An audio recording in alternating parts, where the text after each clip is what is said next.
Boa noite, Marcelo Leles da Silva, da cidade de Resende. Hoje nós estamos no quinto dia, no quinto capítulo da série Por que temos tantas igrejas cristãs espalhadas na face da terra em busca da unidade do Espírito. Amém? Eu sou graduado em Teologia pela Universidade Metodista de São Paulo e sou graduado em Direito também e tenho sentido necessidade de estar estudando a palavra sobre esse assunto. Inclusive, verifiquei que é um dos assuntos que os apóstolos se preocupavam bastante assim que Jesus ressuscitou e foi recebido ao céu. Joia, hoje nós, como eu havia prometido, nós vamos ler Lucas, capítulo 11, versículo 14. Se você quiser acompanhar na sua Bíblia, todas as Bíblias cristãs estão traduzidas de forma semelhante no Brasil. O processo de transliteração ele não é perfeito. Enquanto eu estava estudando teologia, eu percebi e descobri que o processo de transliteração, tradução, não é perfeito. Só que essa tradução que nós temos hoje em mãos, ela é confiável. E a versão que eu uso aqui é essa versão aqui de Jerusalém. Ó. Bíblia de Jerusalém, deixa eu mostrar aqui para vocês. Ó. Bíblia de Jerusalém, ela tomou uma chuva aqui um tempo atrás, na beira da janela. Na joia? Versículo 14, vamos ler? Jesus expulsava um demônio mudo. Ora, quando o demônio saiu, o mudo falou, e as multidões ficaram admiradas. Alguns dentre eles, porém, disseram, é por Beelzebu, o príncipe dos demônios, que ele expulsa os demônios. Outros, para colocar à prova, pediram-lhe um sinal vindo do céu. Ele, porém, conhecendo-lhes os pensamentos, disse, todo o reino dividido contra si mesmo acaba em ruínas, e uma casa cai sobre a outra. Ora, se Satanás estiver dividido contra si mesmo, como subsistirá o seu reinado? Vós dizeis que é por Beelzebu que eu expulso os demônios. Ora, se é por Beelzebu que eu expulso os demônios, por quem expulsam vossos filhos? Assim eles mesmos serão vossos juízes. Contudo, se é pelo dedo de Deus que eu expulso os demônios, então o reino de Deus já chegou para vós. Quando um homem forte e bem armado guarda sua moradia, seus bens ficarão a seguro. Todavia, se um mais forte o assalta e vence, tira-lhe a armadura na qual confiava e distribui os seus espojos. Versículo 23 é o versículo central, principal que eu pensei em estar trazendo aqui hoje. Quem não está a meu favor está contra mim. E quem não ajunta comigo dispersa. Quando o espírito imundo sai do homem, perambula em lugares áridos, procurando repouso, mas não o encontrando, diz, voltarei para minha casa de onde saí. Chegando lá, encontra varrida e arrumada. Diante disso, vai e toma outros 7 espíritos piores que ele, os quais vêm habitar aí. E com isso, a condição final daquele homem torna-se pior do que antes. Vamos orar? Pai nosso, que estais no céu, que o teu nome seja honrado e glorificado na leitura da tua santa e eterna palavra, no estudo da tua palavra. Pedimos perdão pelos nossos pecados. Senhor, que a tua palavra venha produzir frutos em nossas vidas e na vida de todos que vão ouvir, Senhor, e compartilhar. Em nome de Jesus. Aleluia. Eu quero ser breve, não quero me ater muito nessa passagem aqui, porque eu senti, enquanto eu estava meditando, de ler uma outra passagem. Por que que eu senti necessidade dentro desse 5º capítulo de ler essa passagem? Porque Jesus ele foi taxativo aqui. Aqui ele foi enérgico. Aqui ele revelou o seu poder eterno. No versículo 23, quando ele fala assim: quem não está ao meu favor está contra mim. E quem não ajunta comigo, dispersa. Então, essa frase, ela demonstra 2 coisas para mim. Ela revela 2 coisas para mim e queria compartilhar com vocês. Em Jesus, como nós estudamos na semana passada, que é a pedra, o edificador. Em Jesus, todas as coisas se convergem. Todas as coisas se coadunam em Jesus. Jesus revelou isso. O universo ele é restabelecido, reconstruído, ele é unido daquela condição de universo destruído, amaldiçoado, que o pecado trouxe na humanidade através de Jesus. Somente de Jesus. Então ele testifica aqui que ele é a pedra. Ele é o nosso modelo, é o modelo de todos os cristãos. Então não há do que se falar em unidade entre cristãos se Jesus não for o centro, se Jesus não for o padrão, se Jesus não for o modelo, se ele não for o Senhor. Aleluia! Em Efésios, na semana passada, nós falamos que Jesus, ele é o único Senhor. Entendeu? Como Efésios diz ali, o apóstolo Paulo falou, um só batismo, um só Senhor. Então não há do que se falar. Entendeu? Uma das coisas que explica quando não há unidade entre aqueles que se dizem cristãos é quando Jesus não é suficiente naquela religião. Jesus ele é suficiente para salvar e restabelecer o universo.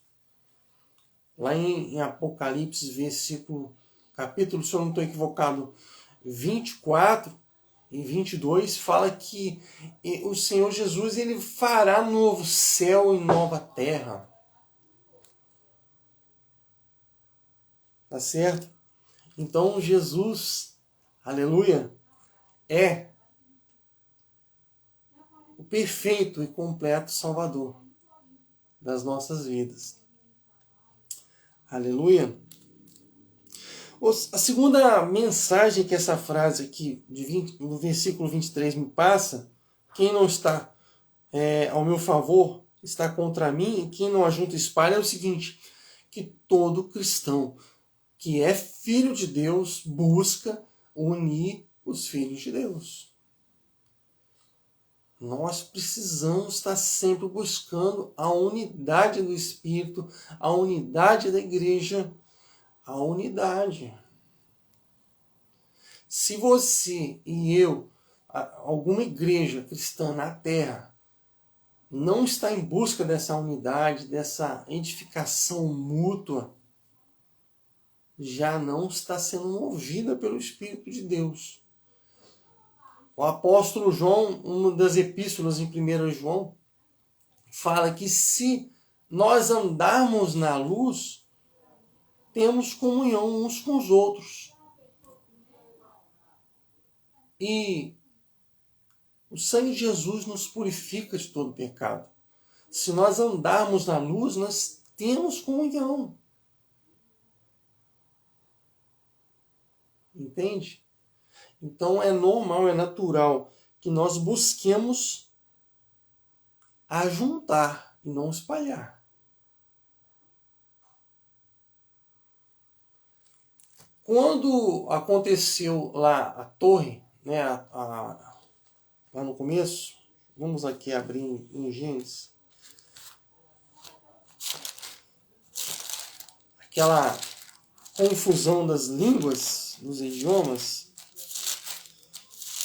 o povo que se uniu para quê? Qual que era o objetivo do povo aqui unido? Em Gênesis. Isso aqui eu estou colocando agora, tá? Eu não me preparei, por isso que vou demorar um pouquinho mais para procurar.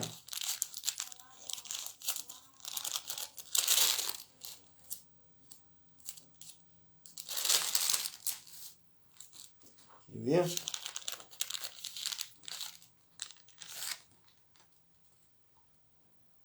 Inclusive foi a minha primeira redação do vestibular na Faculdade de Teologia, foi esse tema que eu usei. E eu não passei. As folhas estão coladas aqui por causa da chuva.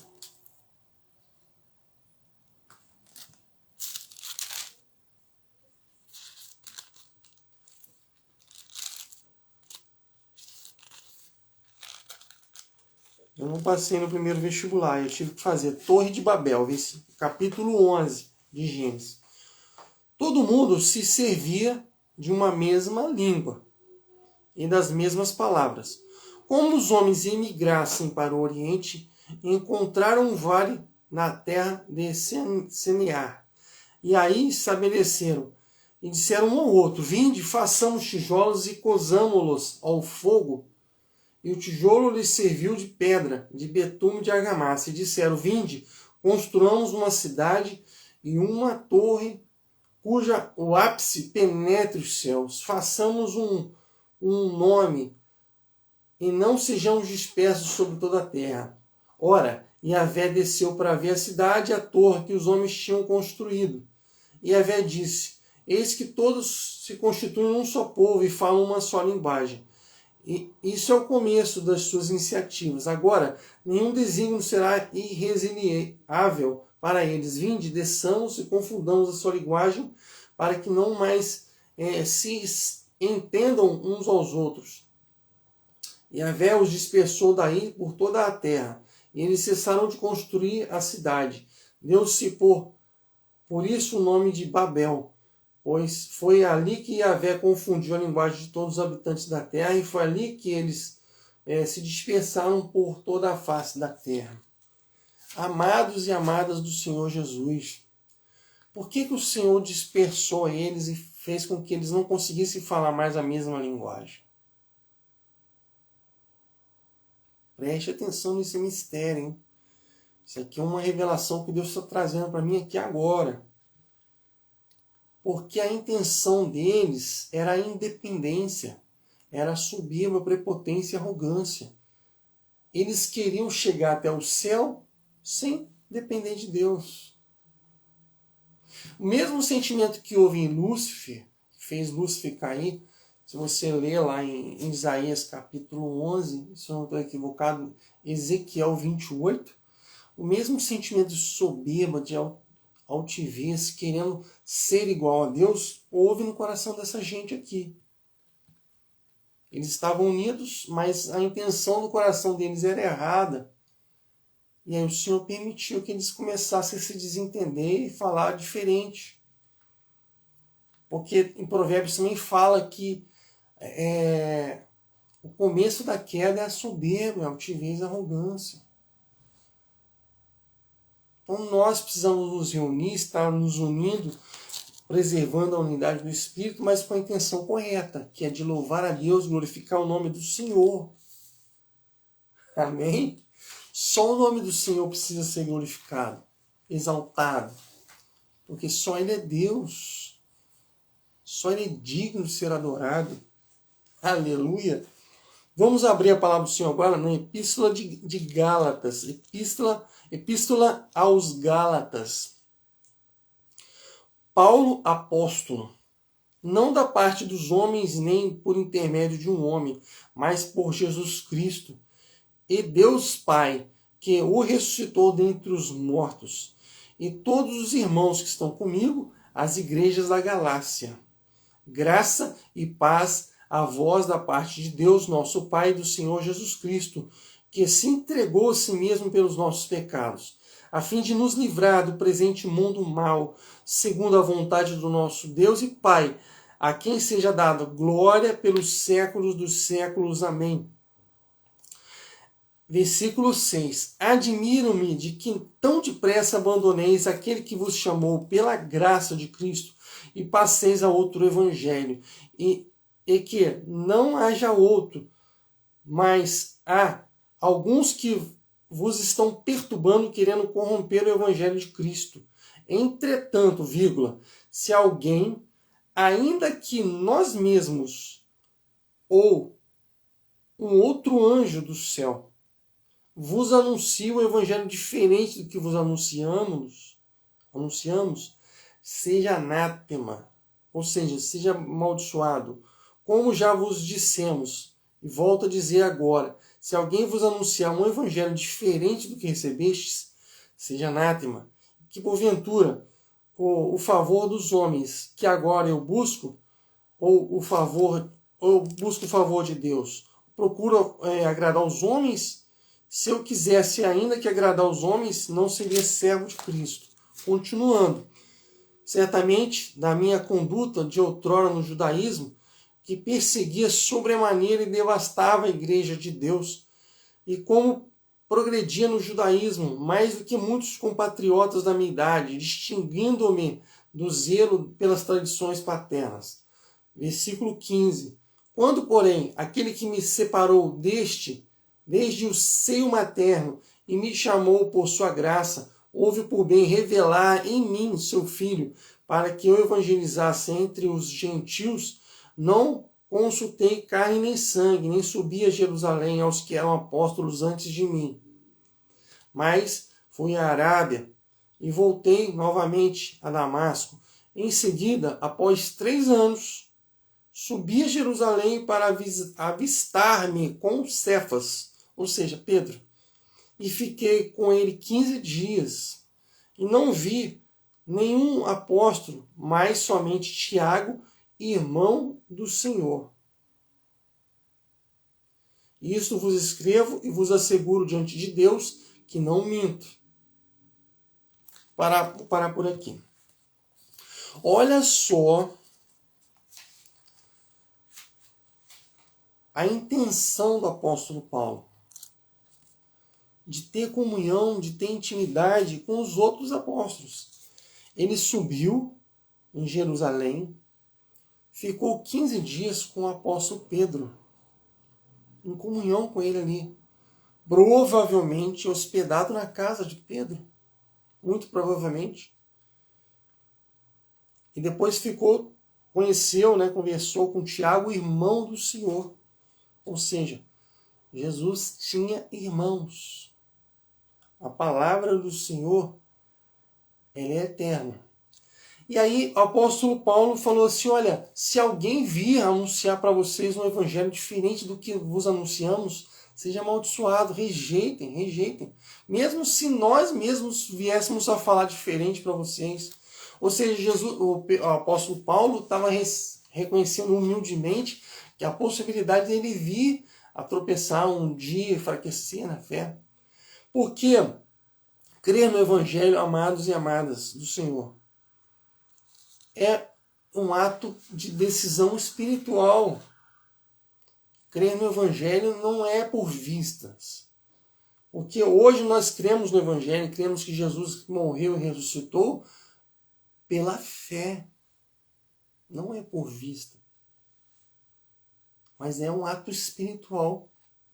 Então, se você e eu, em algum momento, o apóstolo Paulo, enfraquecer na fé e falar coisas diferentes do que no momento do primeiro amor foi falado, seja anátema. Seja anátema. Então, e a gente sabe que existem muitas religiões pelo planeta onde as pessoas, buscando uma espiritualidade, cultivar mais a sua espiritualidade, tiveram experiências com espíritos, entre aspas. Porque nós vimos no primeiro texto que nós lemos que os demônios são espíritos também. Só que eles são anjos caídos, eles se rebelaram, queriam ser semelhantes a Deus. E é pelo poder do Espírito Santo, no nome de Jesus, que eu estou ensinando sobre isso aqui. Que nós, nesse mundo, nós estamos numa luta espiritual constante. E Ele que nos dá poder e autoridade para falar sobre isso. Então, a gente vê aqui que o apóstolo Paulo, ele reconheceu que perseguia cruelmente a igreja de Cristo, mas que ele deixou de perseguir. E ele buscou ter comunhão com os irmãos que estavam perseverando em Cristo também, na sã doutrina. Então esse é o Espírito, esse é o amor, esse é o mesmo sentimento que houve em Cristo Jesus. Lá em Filipenses capítulo 2, versículo 9, para a glória de Deus, eu quero recitar para vocês, porque eu já decorei. O apóstolo Paulo falou assim: tende em vós o mesmo sentimento que houve em Cristo Jesus, que sendo Deus, não se usurpou, não teve por usurpação ser igual a Deus, mas assumiu a forma de servo. Na forma de homem, assumiu a forma de servo. E na forma de servo foi obediente até a morte de cruz. Pelo que Deus o exaltou soberanamente, que lhe deu um nome que está acima de todos os nomes, tanto no céu, na terra e debaixo da terra, para que ao nome de Jesus se dobrem todos os joelhos que estão no céu e na terra, debaixo da terra, e toda língua confesse que Jesus Cristo é o Senhor, para a glória de Deus Pai. E aí você pode pensar assim: poxa, mas é impossível você viver uma fé assim global. Sim, é impossível. Mas pelo Espírito de Deus que habita em mim, habita em você, habita na vida dos cristãos, é possível. E já volto a dizer, nos primeiros capítulos eu falei, aconteceu comigo várias vezes. De eu encontrar irmãos, encontrar irmãs que eu nunca tinha visto, e a impressão que dava era que já conhecia há muito tempo. Gente, amados e amadas, eu já comi na casa de irmãos e irmãs, como sendo da mesma família, já dormi na casa de irmãos e irmãs, fui recebido. Já recebi ofertas, ajudas em casa, ajudas financeiras, cesta básica de irmãos e irmãs no momento difícil, de aperto. E aí eu pergunto para você, que amor é esse? Que espírito é esse que nos faz ajudar um ao outro, amar um ao outro mutuamente, sendo que nós nem nos conhecíamos? É o Espírito de Deus. É o amor que está no nosso coração jorrando. E aí você pode perguntar: poxa, Marcelo, mas você não acha muito chato ficar falando? Você pode até falar isso, ficar falando toda semana sobre isso, mas era um assunto que o apóstolo Pedro falava, o apóstolo Paulo falava com frequência, o apóstolo Tiago também falava, certo? Então, é uma doutrina dos apóstolos. Em Atos, acho que isso eu não estou equivocado, capítulo 4 fala que a multidão dos que criam, eles tinham tudo em comum e perseveravam na doutrina dos apóstolos. Se a gente quer ver o poder de Deus, a graça de Deus, completando a obra de salvação nos 4 cantos da terra, nós precisamos da unidade do Espírito. Precisamos. Mas tem que ser através de Jesus. Dessa fé, no único Senhor, no único Deus. No nome que está acima de todos os nomes. Se não for cheio desse Espírito Santo, um detalhe que eu acabei de esquecendo de falar. Na primeira passagem que eu li hoje, fala que se a casa ficar varrida e vazia, o demônio volta. O que é necessário? É necessário não só pedir perdão, se arrepender, mas receber o revestimento do Espírito Santo, o enchimento do Espírito Santo que nos protege. Estamos em luta. E você que está cheio do Espírito Santo, revestido do Espírito Santo, pode ter certeza que você vai encontrar pessoas endemoniadas, igual Jesus encontrou aqui, que vão te odiar. De graça. De graça. A pessoa olha para você e ela te odeia.